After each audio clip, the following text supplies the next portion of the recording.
orang NTT yang bekerja membanting tulang, namun orang di luar sana atau di luar NTT yang menikmati uangnya. Bagaimana bisa terjadi, saudara-saudara? Mari kita ulas. Yang pertama, setiap kali kita orang-orang di Nusa Tenggara Timur membeli perlengkapan atau barang-barang kebutuhan kita, baik itu pakaian, makanan, dan lain-lain, uang-uang yang kita distribusikan dalam mengadakan barang-barang tersebut, dia tidak mengalir dan tidak berputar untuk membangun ekonomi di Nusa Tenggara Timur. Namun uang atau income itu dia kembali ke daerah asal produksi. Ya, jadi uang-uang yang kita hasilkan dari kerja kita di Nusa Tenggara Timur, kita membelanjakan hasil yang kita dapat dari Pulau Jawa, Sulawesi, dan lain-lain, itu uang itu kita ke sana. Jadi kita yang dapat barangnya, uangnya kita kasih ke sana. Jadi mereka tidak berputar di Nusa Tenggara Timur, Bapak Ibu. Yang kedua, terjadinya defisit yang cukup besar di NTT itu sendiri. Kenapa demikian? Karena kita di NTT ini belum mampu untuk memproduksi barang-barang kebutuhan pokok yang selama ini kita ambil atau kita distribusikan dari Jawa, sehingga ya terjadi begitu banyak defisit yang berada di lingkungan kita. Justru pengeluaran yang kita alokasikan dalam kehidupan sehari-hari menjadi pendapatan atau sumber pendapatan bagi daerah-daerah yang mempunyai produksi terhadap seluruh hasil-hasil yang kita butuhkan di daerah kita. Yang ketiga, teman-teman, kita paham dan kita ketahui bersama bahwa kondisi hari ini begitu banyak orang-orang dari luar NTT yang mencari nafkah di sini. Nah, ini juga menjadi persoalan karena apa? Setiap mereka menghasilkan atau gaji atau uang yang mereka hasilkan, sebagian besar mereka mengirimkan kembali ke daerah asal mereka masing-masing, atau istilahnya remittasi, menguras likuiditas sorry Bapak Ibu, agak sedikit ini, menguras likuiditas lokal demi memperkaya kampung halaman atau daerah asal mereka. Nah, inilah yang kadang-kadang juga menjadi persoalan, kenapa ada begitu banyak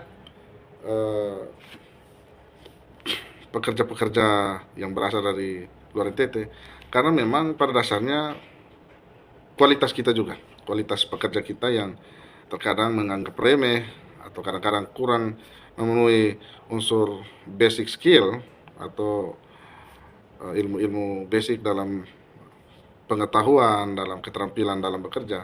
Nah, inilah yang menjadi persoalan kita sendiri juga, untuk bagaimana orang-orang lokal kita mempunyai daya saing dengan orang-orang dari luar, ya. Untuk itu perlu juga kita orang lokal meningkatkan basic skill kita. Saya setuju dengan pendapat Gubernur Bapak Milky dan Bapak Wakil Gubernur Bapak Joni untuk bagaimana ke depan bahwa potensi-potensi lokal kita akan ditingkatkan pada life skill, mereka punya kemampuan-kemampuan dalam bekerja di berbagai sektor. Yang keempat, tidak ada efek pengganda lokal atau multiplier. Dalam teori ekonomi, ketika tidak terjadi atau kurangnya perputaran uang di dalam suatu wilayah, maka kecil kemungkinan terjadi multiplier effect untuk sebuah wilayah atau sebuah daerah. Multiplier effect tidak berjalan dengan baik karena itu tadi, yang pertama pekerja asing, artinya pekerja di luar, pekerja lokal, yang kemudian hasil atau gaji dari pekerja-pekerja itu tidak berputar di Nusa Tenggara Timur.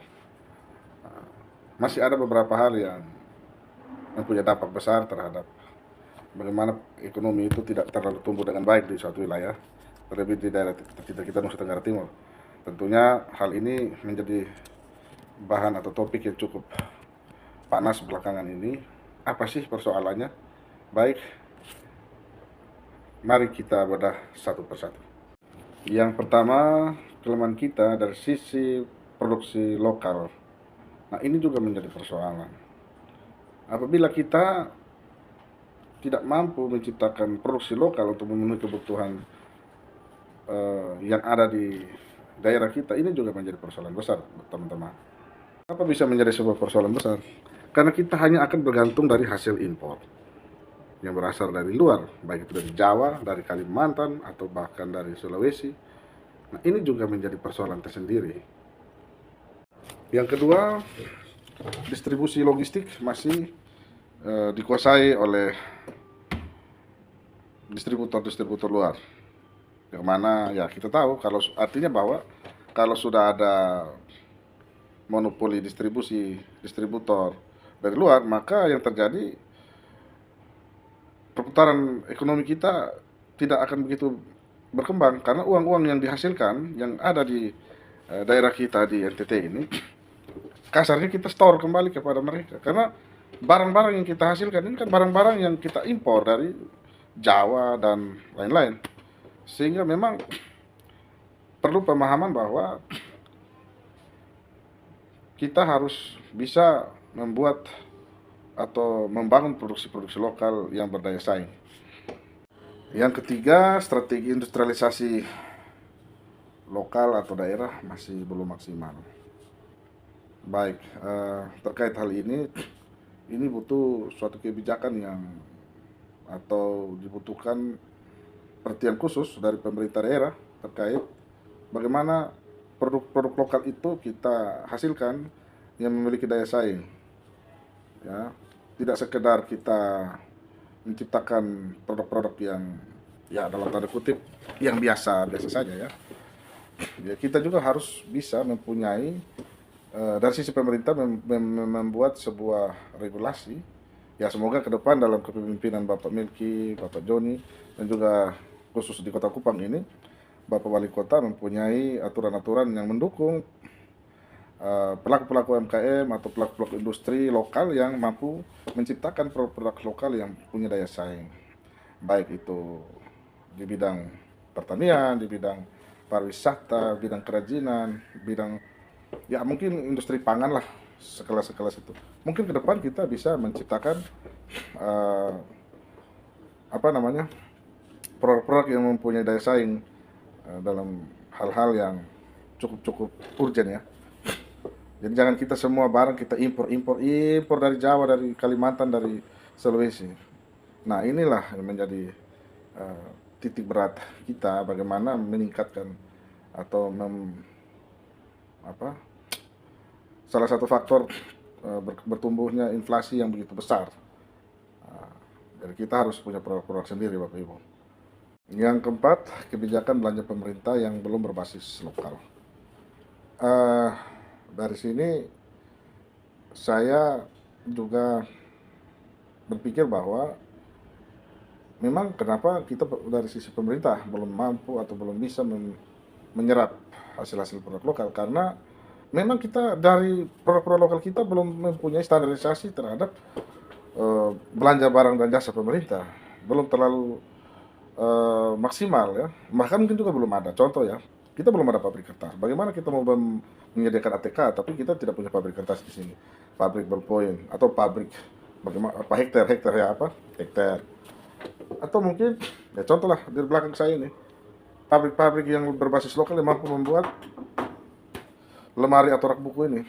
Contoh kami di perpustakaan saja masih mengandalkan pengiriman dari luar pulau atau dari luar NTT.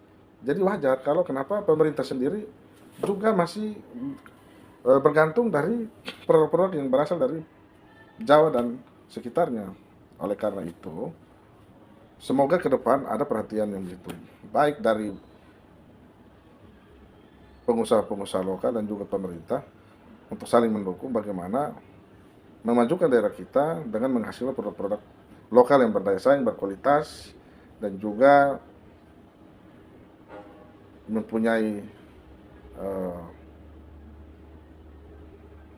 kuantitas yang memadai, sehingga tidak ada lagi kita kekurangan stok dan lain-lain. Kesimpulan yang pertama adalah kita berdarah-darah. Petani-petani kita bekerja membanting tulang dari pagi sampai malam untuk menghasilkan uang, namun rupanya uang itu tidak kembali di daerah kita, dikembali keluar.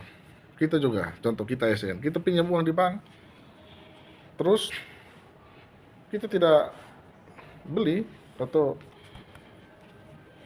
belanja ini produk-produk lokal, karena memang terbatas produk lokal yang kita butuhkan sesuai dengan apa yang kita inginkan atau apa menjadi kebutuhan kita setiap bulan.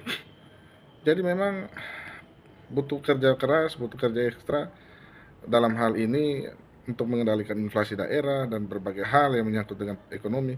Kita butuh kerjasama dari berbagai pihak, baik itu pihak pemerintah, pihak swasta, bahkan masyarakat itu sendiri. Bahkan kalau memang ada aturan yang bisa menguatkan para petani atau pelaku-pelaku home industri atau pelaku lokal industri yang ada di Nusa Tenggara Timur, mungkin bisa kita bersaing baik dari sisi ekonomi, baik sisi produk, bahkan kualitas produk kita bisa bersaing. Rupanya dari hal tersebut juga butuh pendampingan dari segi skill, pengalaman dari stakeholder yang sudah sukses dalam melaksanakan usaha atau pekerjaan-pekerjaan yang bisa menghasilkan produk-produk berkualitas. Ya, sekian dari saya hari ini. Informasi yang bisa saya sampaikan, yang bisa saya bagi untuk teman-teman sekalian, agar kita orang NTT ini, kita orang yang pintar-pintar, hebat-hebat, namun kita masih belum menemukan potensi diri kita. Ya, semoga dengan kepemimpinan Bapak Melki dan Bapak Joni mampu menciptakan hal-hal positif yang membantu masyarakat dan kita juga sendiri ASN untuk bisa memiliki kemampuan untuk bersaing dengan daerah lain, memiliki penghasilan tambahan.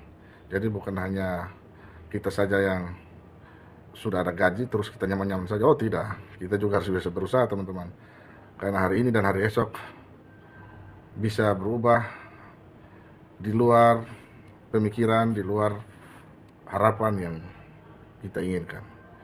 Dari Dinas Perpustakaan Provinsi Nusa Tenggara Timur, saya Chris Pira ingin menyampaikan selamat Pesta Paskah. Ayo kita bangun NTT bersama-sama, Bapak Melki dan Bapak Joni Asadoma. Selamat pagi dan sukses selalu untuk kita semua.